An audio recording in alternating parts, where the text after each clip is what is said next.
জিন্দাবাদ জিন্দাবাদ এজাৱাচি long live long live long live এজাৱাচি long live long live long live অসমৰ অতি শীঘ্ৰে আইএলপি আইএলপি অসমৰ অতি শীঘ্ৰে আন্তঃৰাজ্যিক পাৰপত্ৰ ব্যৱস্থা প্ৰৱৰ্তন কৰক প্ৰৱৰ্তন কৰক অসম জাতীয় যুৱ ছাত্ৰ পৰিষদ জিন্দাবাদ জিন্দাবাদ জিন্দাবাদ আইএলপি ব্যৱস্থা প্ৰৱৰ্তন কৰিব নোৱাৰা অসম চৰকাৰ হায় হায় হায় হায় হায় কেন্দ্ৰীয় চৰকাৰ হায় হায় হায় হায় জিন্দাবাদ জিন্দাবাদ জিন্দাবাদ জিন্দাবাদ জিন্দাবাদ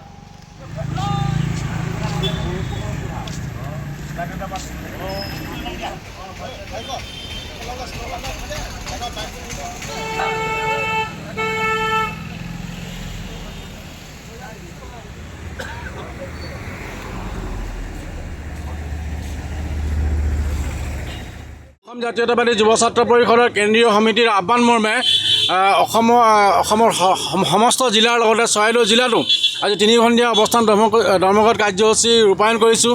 আজি আমাৰ মূলতঃ দুটা দাবীত আমি কাৰ্যসূচী ৰূপায়ণ কৰা হৈছে।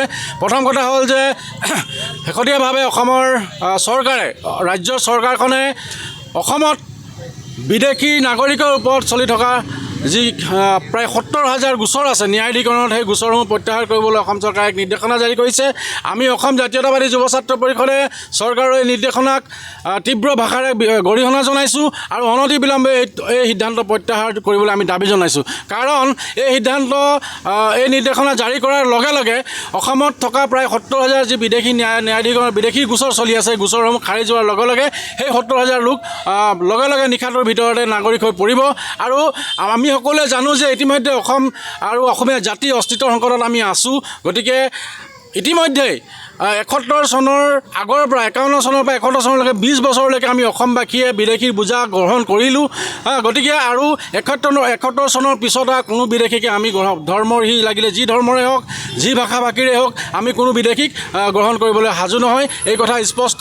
গতিকে অসম বিদেশী চৰৰীয়া প্ৰথাৰ কৰিবলৈ হিমন্ত বিশ্ব শৰ্মা চৰকাৰৰ যি পৰিকল্পনা, সেই পৰিকল্পনাক আমি ধিক্কাৰ জনাইছোঁ আৰু অনতিবিলম্বে এই যি নিৰ্দেশনা বাতিল কৰিব দাবী জনাইছোঁ। দ্বিতীয় এটা কথা, আমাৰ পৰিষদৰ অসম জাতীয়তাবাদী যুৱ ছাত্ৰ পৰিষদৰ প্ৰতিষ্ঠাকালৰ দাবী যে অসমত আন্তঃৰাজ্যিক পাৰপত্ৰ ব্যৱস্থা প্ৰৱৰ্তন কৰিব লাগে। আমি সকলোৱে জানো যে আন্তঃৰাজ্যিক পাৰপত্ৰ ব্যৱস্থাটো এটা সাংবিধানিক ব্যৱস্থা আৰু এই ব্যৱস্থা য'ত থাকে তাত যিখিনি খিলঞ্জীয়া মানুহ আছে, সেই খিলঞ্জীয়া মানুহৰ অস্তিত্ব সুৰক্ষিত হৈ থাকে।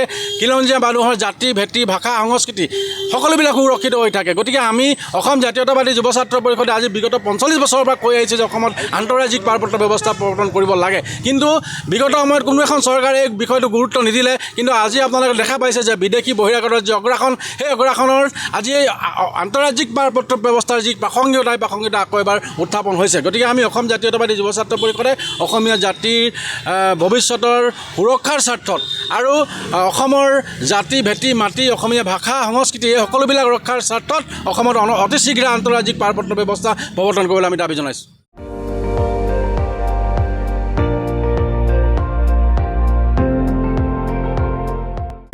আপুনি চাই আছে ND24, সৰ্বশ্ৰেষ্ঠ নহয় সৰ্বোত্তমৰ দৌৰত।